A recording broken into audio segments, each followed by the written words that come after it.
Boa noite, pessoal. Estamos começando mais um Fala aí, Jô, aqui pela rede Connect TV. O entrevistado dessa noite é psicólogo, palestrante, consultor de empresas, entre diversas outras atividades. Eu estou falando do professor Ribeiro Souza, criador do projeto Brasil que dá certo. Ribeiro, é um prazer imenso recebê-lo aqui no Fala aí, Jô. Eu que agradeço o convite. Estamos à disposição sempre que precisar e vamos abrir aí para as perguntas e vamos fazer o Brasil dar certo. Ribeiro, uma coisa que acontece muito com o brasileiro é essa famosa síndrome do vira-lata, né? E dificilmente a gente vê as pessoas elogiarem as coisas boas, belas do Brasil, sempre se colocando no papel de vítima. E você criou esse projeto, Brasil que dá certo, e com diversos personagens da nossa história, do nosso país, que são referências mundiais. O que é o projeto Brasil que dá certo? Nós criamos isso com algumas fundações de grandes empresas para valorizar o povo brasileiro. O povo brasileiro, segundo Jorge Caldeira, do livro Histórias do Brasil, prova que nos últimos 500 anos nós estamos condicionados sempre a falar das mesmas coisas, que o Brasil não presta, que as pessoas são desonestas. Isso não é verdade, porque dos quase 210 milhões de habitantes, nós temos aí todos os dias sinais de honestidade, testes que testam pessoas simples de dinheiro na rua, as pessoas devolvem. Então, a realidade que o Brasil vive em corrupção política não é, e em alguma parte empresarial, não é a realidade dos 200 e poucos milhões de habitantes brasileiros. Então, nós reforçamos o negativo, condicionamento negativo, e não reforçamos o positivo. E isso atrapalha. E você tem apresentado esse projeto, as palestras, né, em diversas empresas que têm usado isso para tentar valorizar suas marcas e valorizar o produto brasileiro. Sim. Eu trabalho com as maiores empresas do Brasil, multinacionais e nacionais, e para motivar vendedores, nós precisamos reforçar a qualidade que nós temos do produto interno. Então, nós, nas palestras motivacionais, reforçamos os produtos, as pessoas, as empresas, os serviços que são referências no mundo todo, e isso motiva mais os vendedores a terem mais segurança de falar com as pessoas. Então, quando eles vão conversar com as pessoas, falam: o Brasil criou isso, nós criamos isso, nós somos proprietários da marca tal, do produto tal, e isso reforça. E percebemos que isso aumenta bastante a autoestima deles quando falam deles, que são pessoas iguais a nós. Então, Ayrton Senna, Gustavo Kirten, Maria Esther Bueno, que acabou de falecer, mas deixou uma história linda, jogadores de futebol, empresários e produtos que nós criamos que ninguém fala. E esse projeto veio para reforçar tudo que o Brasil tem de bom. E está dando muito certo, porque essas empresas e serviços que vendem no Brasil precisam disso, eles precisam vender. Então, quando existem histórias de sucesso como a Havaianas, a própria cachaça, a cachaça brasileira é reconhecida no mundo todo. E isso reforça a nossa autoestima e aumenta as vendas. Então, se aumentar a motivação, vendemos mais e a economia gira. É isso que o Brasil precisa. Economia girando e crescendo e parar de falar do ruim e falar do bom. E nós temos exemplos diversos, né? Você citou alguns aqui, Ayrton Senna, que creio que seja o personagem mais utilizado numa... referência nacional. Uma referência nacional e o exemplo mais usado de superação, né? Porque ele se superava nas corridas e esse é um personagem que você usa bastante. Usamos ele como o mestre, o número 1, porque é o mais conhecido internacionalmente. Mas o mundo todo reconhece o nosso judô. O judô tem centenas e centenas de medalhas, natação, basquete, vôlei. Isso falando de esportes. Quando falamos de empresas, nós temos aí o mundo todo nos espelhando no sistema bancário brasileiro. O sistema bancário brasileiro é extremamente forte. A Embraer é uma empresa de alta tecnologia. Quando não tem interferência política, é referência mundial em tecnologia e avanço, e estamos no mundo todo com os nossos aviões. A Embrapa, eu estou entrando agora bastante no agronegócio, a Embrapa é líder em alta produtividade de soja, milho, feijão, laranja. Então, as empresas dão certo. E você entrou esse assunto das empresas que possam vir a ter algum tipo de influência política, e isso a gente sabe que acaba atrapalhando a vida da empresa e deve atrapalhar demais também a motivação dos seus funcionários para fazerem o seu trabalho. Um caso típico que a gente tem visto nos últimos tempos, a própria Petrobras, né, que acabou sendo utilizada politicamente em alguns governos e acabou chegando numa situação onde os próprios funcionários tinham uma certa até vergonha da empresa onde trabalhavam. Né? Onde não tem inovação e onde a criatividade é limitada, porque, queira ou não, a política limita a criatividade. E aí não tem inovação, não lança novos produtos, ele não tem autonomia e ele vai trabalhar para a iniciativa privada, é o que está acontecendo. Os professores das melhores universidades do Brasil indo para a iniciativa privada, até às vezes nem é pelo salário, porque ele precisa criar, ele precisa pesquisa. Eu vi a entrevista da Suzana Rausel na Roda Viva, pedindo pelo amor de Deus para o governo investir em ciência. Ela é a brasileira mais reconhecida lá fora, no mundo todo ela foi que criou a tecnologia de contagem de neurônios, indicada para prêmio Nobel, uma brasileira cientista, doutora, reconhecida no mundo todo, pedindo pelo amor de Deus, governo, invistam nos brasileiros. E a iniciativa privada, uma universidade americana, contratou ela, porque no Brasil não tinha ninguém que queria investir em pesquisa, e hoje é a primeira e única que criou o método de contagem de neurônios no mundo. E nessa área científica, uma das coisas que a gente mais vê, principalmente em reportagens e até na vida acadêmica, é justamente essa fuga do brasileiro que tem uma capacidade imensa, que tem criatividade, que luta com todas as suas forças e acaba não sendo reconhecido aqui, né? Então as nossas universidades, as empresas muitas vezes acabam não reconhecendo e acabamos perdendo esses talentos para outros países. Na Copa de 2014, na abertura da Copa, um neurocientista brasileiro, o Nico Delis, o primeiro chute da bola da Copa de 2014 foi com uma criança com deficiência física, paralisia total, conectado pela neurociência com o robô, e o robô fez ela andar. A criança estava numa felicidade absurda. Eu vi muito pouco brasileiro falando, um cientista brasileiro, com projeto internacional, fazendo uma criança com paralisia 100% total chutar uma bola. O mundo todo falou da abertura da Copa. E o brasileiro ainda não sabe quem é Nico Delis.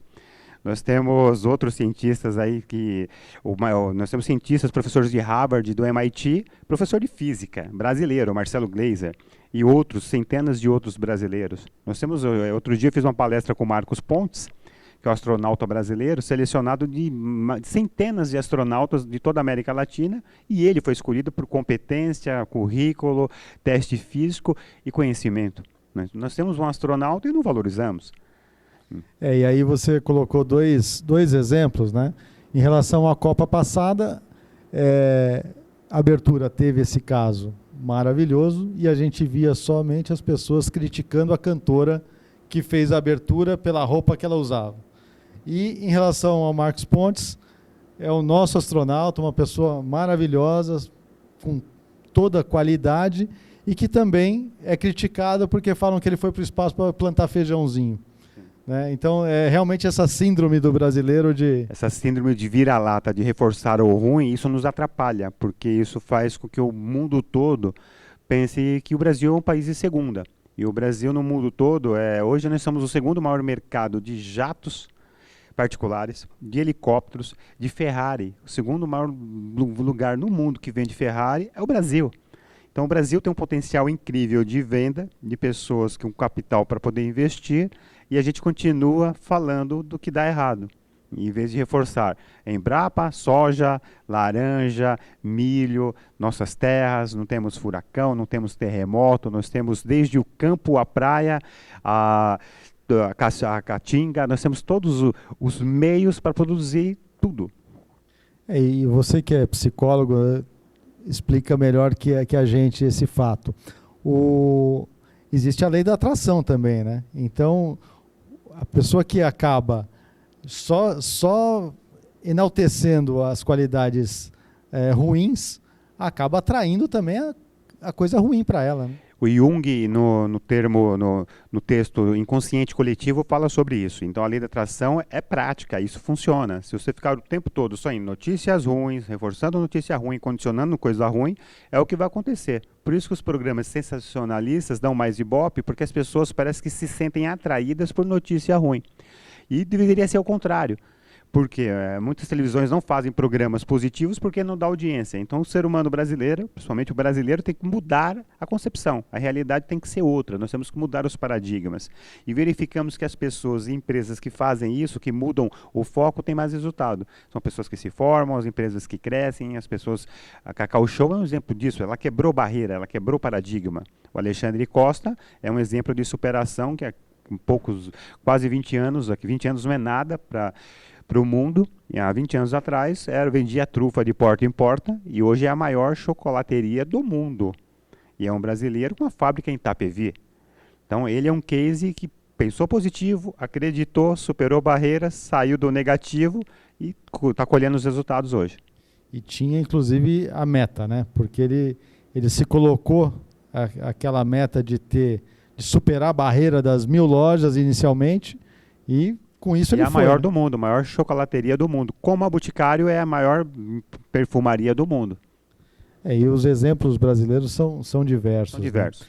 E aí, uma coisa que eu acabo aproveitando o gancho para te perguntar é justamente isso. A gente vê no Brasil ainda algumas empresas com aquela mentalidade do chefe, não do líder, da bronca, do tratamento com os seus funcionários.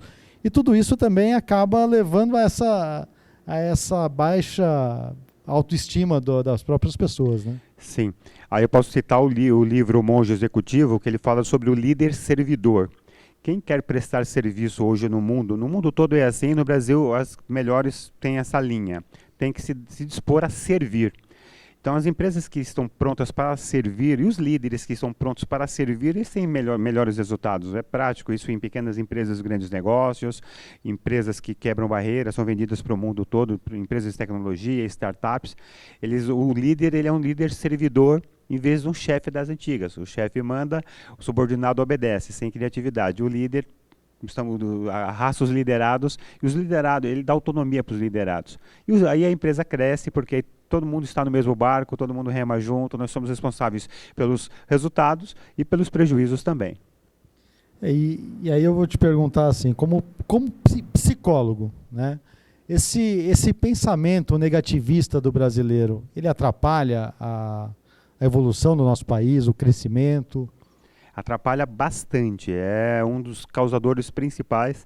Eu estou até aterrorizado com as pesquisas que saíram aí, as últimas pesquisas para deputados, senadores, e vendo essa campanha da Rede Globo, das pessoas fazerem, o que você quer para o Brasil? Ele sabe o que quer, ele não quer corrupção, ele quer educação, quer saúde. Só que os candidatos que estão aí no topo da pesquisa são os mesmos que fizeram o que eles não querem. Então, se ele não quer corrupção, por que ele vai votar no mesmo? Então, nós precisamos mudar isso. O Brasil precisa mudar. Isso é conscientização. Só que, infelizmente, no Brasil, segundo o IBGE, estamos aí, dependendo de algumas áreas do Brasil, com 40% a 50% de analfabetismo funcional dos 18 aos 40 anos de idade. Então, a falta de cultura, a falta de conhecimento atrapalha bastante e prejudica esse crescimento. E a gente sair dessa barreira da síndrome do vira-lata, do coitadinho, a gente precisa dar educação para o povo. Bom, pessoal, nós estamos conversando aqui com o psicólogo, palestrante, consultor Ribeiro Souza. Vamos fazer uma pausa para um breve intervalo e já a gente volta com o Fala aí, Jô, dessa noite. Até lá.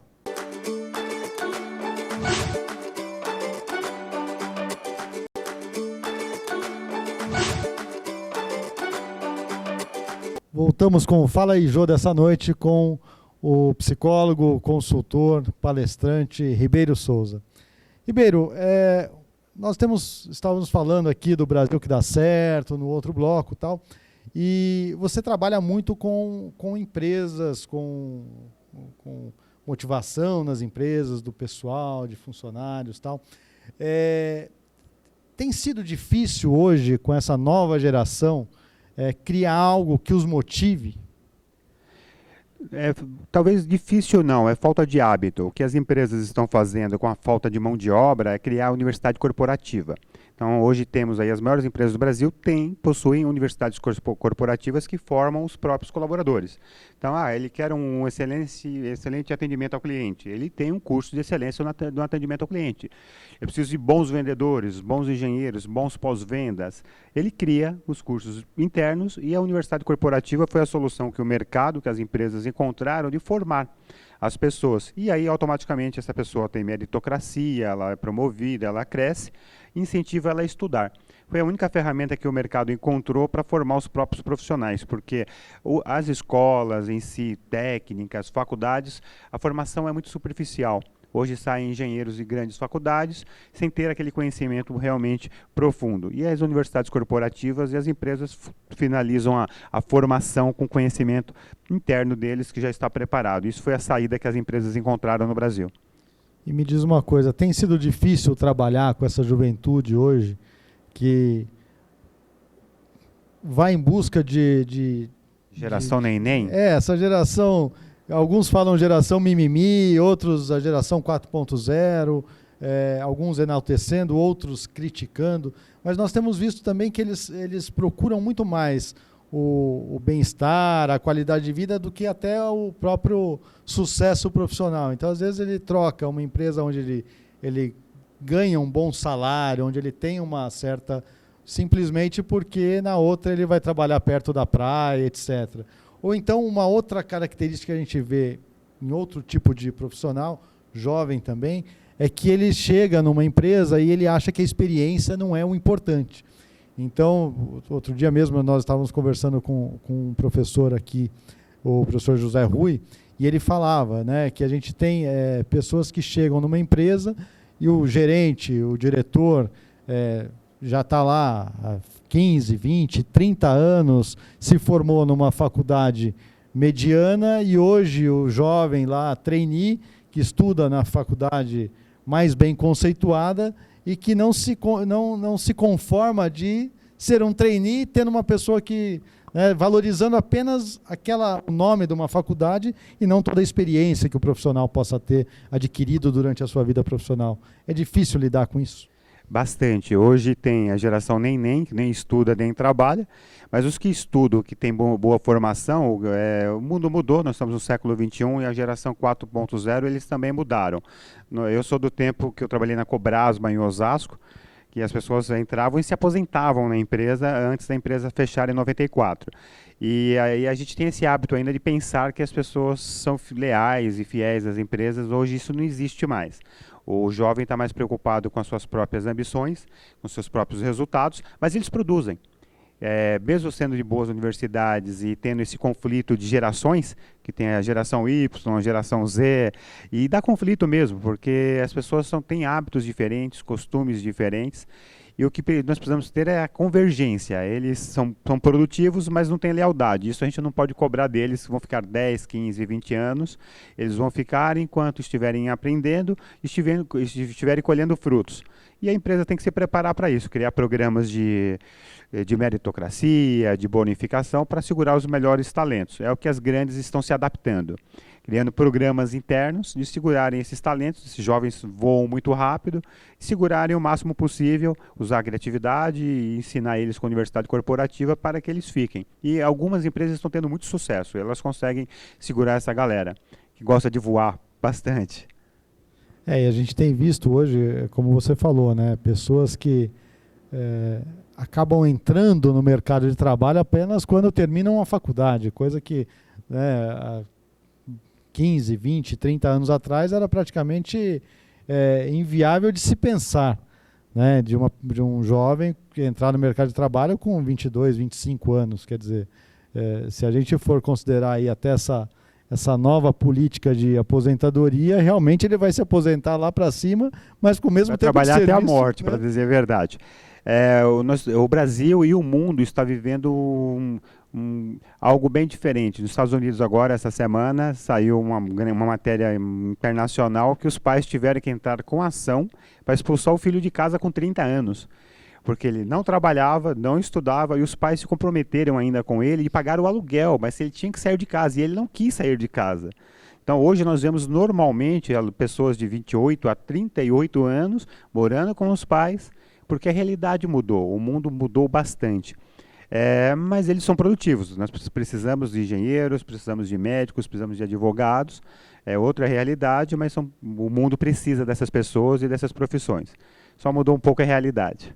E tem mudado muito rápido, né? Tanto que tem aquele paradigma hoje de que as profissões de daqui a 10 anos, a grande maioria ainda não foram criadas, né? Então, realmente está efervescendo o mundo, né? Com a inteligência artificial e com o lançamento do Watson, o Watson diz, não no Brasil, porque no Brasil ainda depende muito de advogados, mas o Watson, que é uma inteligência artificial, diz que lá nos Estados Unidos o advogado não existe, a profissão advogado não existirá em 5 anos, e que as novas profissões ainda não surgiram, e que muitas profissões dos anos 80 e 90 não vão existir. Então isso faz parte, a gente já está acostumado com isso, só que agora está um pouco mais rápido.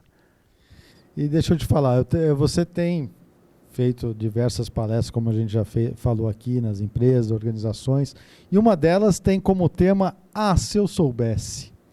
O que eles deveriam saber? Essa é uma palestra sobre criatividade, e as pessoas não sabem a criação das coisas. Então, temos lá o escorredor de arroz. Escorredor de arroz, uma criação brasileira, inovação brasileira, com patente, que a família recebe royalties até hoje. E foi útil. O isqueiro, inovações que mudaram o mundo e as pessoas nem sabem como nasceu, como surgiu, como funciona. E se eu soubesse, é que todo mundo é criativo até observar a ideia do outro. A pessoa pensou, criou post-it da 3M, de um erro de uma cola, se tornou o maior sucesso da 3M no mundo. O próprio Presto Barba. O Presto Barba, quando foi criado, foi de uma fábrica de ideias, no auge da crise do aço, nos anos 60, não tinha aço, vamos fazer de plástico. E aí os primeiros testes quase matou a pessoa com corte em pessoas que a lâmina estava móvel. E hoje é o produto mais vendido no mundo. Hoje não chama-se lâmina de barbear, chama pela marca do produto. Sim. Mas foi uma criação. Então nessa palestra, se eu soubesse, eu falo sobre criatividade, a criação de produtos de uma maneira super simples, que se tornaram líderes de mercado, que sustentam as maiores multinacionais do mundo, e de um lance de criatividade. Então, se ele soubesse que era tão fácil, ele pensaria um pouco mais. E conseguiria com certeza, né? E nós conversamos aqui também, você comentou sobre essa campanha de uma emissora que fala, onde as pessoas mandam os seus vídeos lá do Brasil. O que você quer para o Brasil. O que você quer para o Brasil, né? E como você falou, as pessoas têm colocado muito mais a visão crítica do que eles não querem do que aquilo que eles querem, ou colocando aquilo que eles querem se livrar. Transferindo a responsabilidade, né? Exatamente. Porque todo mundo já sabe, o Brasil já sabe, nós já sabemos o que nós queremos, só que não parte da gente. A nossa casa, o nosso filho, quando você vai no mercado com seu filho e seu filho abre um Danone e você fala para ele, pode abrir que o dono do mercado é rico, esse Brasil não deveríamos ensinar para o nosso filho. Então, começar em casa com gato de luz, com gato de água, de telefone, parar com o jeitinho brasileiro. Se a gente começar em casa, a gente muda lá em cima. Sim, e é um trabalho, assim, para nós que trabalhamos com educação, com crianças, a gente sabe que o mundo se muda pelas crianças, né? A cabeça da criança é que precisa ser trabalhada de uma forma para que fuja dessas mazelas que a gente vive hoje, né? É muito interessante, por exemplo, quando você vai fazer um trabalho com uma criança sobre educação de trânsito, né? Ele denuncia os pais ali, né? Ele puxa a orelha do pai. Meu pai passa no farol vermelho, meu pai não respeita radar, tal. E então, quer dizer, e ao mesmo tempo, a hora que ela está no carro com os pais, ela fala, pai, você passou no farol. Né? E a mesma coisa em relação às drogas, ao cigarro, à bebida, né? As crianças estão ali, os pais são os exemplos, né? Então, quer dizer, se nós, pais e população em geral, não demos o exemplo, é lógico que o mundo não vai mudar, não adianta a gente esperar isso só dos políticos, né? Nós, educadores e analistas do comportamento, eu e os amigos, a gente até brinca, né? Que o povo brasileiro ele é muito passivo. Então, como ele é muito passivo, a gente brinca assim, colocaram Ritalina na água nacional Porque nós aceitamos tudo com muita facilidade. Então, nós aceitamos o erro com muita passividade e depois ficamos revoltados que deu errado. Então, um dos problemas que nós acreditamos que o Brasil tem é essa passividade que nós temos. Nós aceitamos tudo com muita facilidade. Enquanto que no mundo aí fora, as pessoas são... No Chile teve agora, há pouco tempo, estudantes que uma pequena mudança nas universidades da lei, eles pararam o país. E eles já têm faculdade grátis, uma das melhores universidades do mundo, mas mexeram nos direitos deles, que são direitos reais, e eles foram e se mobilizaram. E o brasileiro não, o brasileiro é bastante passivo. Isso atrapalha bastante, porque a gente aceita com muita facilidade. Parece que tem Ritalina na água de todo mundo mesmo. É, aquela famosa frase que foi dita há alguns anos, quando os brasileiros foram às ruas, né, contra o aumento de uma tarifa. Primeiro foi contra o aumento de uma tarifa, depois 20 centavos. Né, foi contra as mazelas que estavam acontecendo no governo e tal, e parece que toda hora o pessoal vai lá e o gigante acordou, mas parece que o gigante acorda e já dorme de novo, né? Isso... O efeito manada funcionou em 2013, mas depois de 2013 para cá não funcionou. O que aconteceu naquela época, tecnicamente foram uns 20 centavos. Várias entrevistas em vários canais de televisão tentam explicar, os sociólogos tentam explicar o que aconteceu, que realmente foi muito bom para o país tecnicamente acordou, mas a gente continua ainda passivo, sem mudar, sem querer. A gente quer que mude, mas a gente não arregaça as mangas para mudar. E, Ribeiro, tá maravilhosa a sua entrevista, um papo muito gostoso, e agora chega a hora de encerrarmos, né? Então eu queria que você deixasse aqui uma mensagem para todo o nosso povo agora que vai às urnas daqui a alguns meses e clama por um Brasil que dá certo. E também que você deixasse aqui os seus contatos das suas palestras, da sua empresa, da sua editora, para que as pessoas possam também conhecer o professor Ribeiro Souza. Nós temos um site chamado treinamentoeficaz.com.br. A palavra eficaz vem de proatividade, de botar a mão na massa e fazer, então treinamento eficaz. Lá temos os nossos e-mails, WhatsApp, solicitação de material. Nós temos um escritório na Avenida Paulista e tanto em Alphaville, que nós atendemos clinicamente, tanto a parte de coaching, hipnose e regressão. E a mensagem que eu deixo para o brasileiro é o seguinte, se você tem filhos ou não tem filhos, pense nos seus filhos. Qual é o futuro que você quer para os seus filhos? Eu tenho uma filha de 9 anos e eu falo de tudo para ela. Filha, o Brasil vai dar certo.